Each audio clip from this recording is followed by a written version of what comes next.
Hello guys, welcome back to LANapp. For today's video, here going to show you or discuss with you how to fix Dyson fan error code H2. So if you're interested, let's start tutorial. So the primary reason for the H2 error is restricted airflow.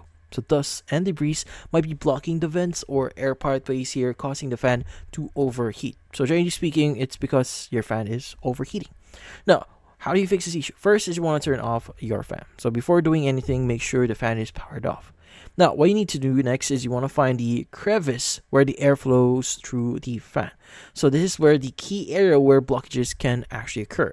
Now, usually it's going to be at the base of your fan here. This is where, in this case, air might be flowing, or this air is being sucked.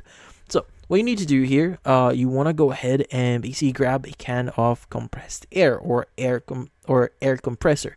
Now these are often used for cleaning keyboards or electronics. So go ahead and grab something like that, and you want to go ahead and blow air around the entire perimeter of the fan to dislodge any dust or debris that may be or may have built up inside.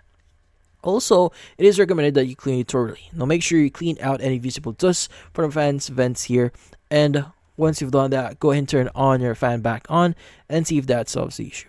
Now if that does solve the issue, your fan might be malfunctioning. So it means there might be deeper issues on your actual fan. So it is recommended that you consult, or in this case, have or call a technician for specifically for this one to solve this issue and also to prevent any accidents later on. But in this case, that's about it. Hopefully this video was able to help you like and subscribe to LANapp. Thank you for watching.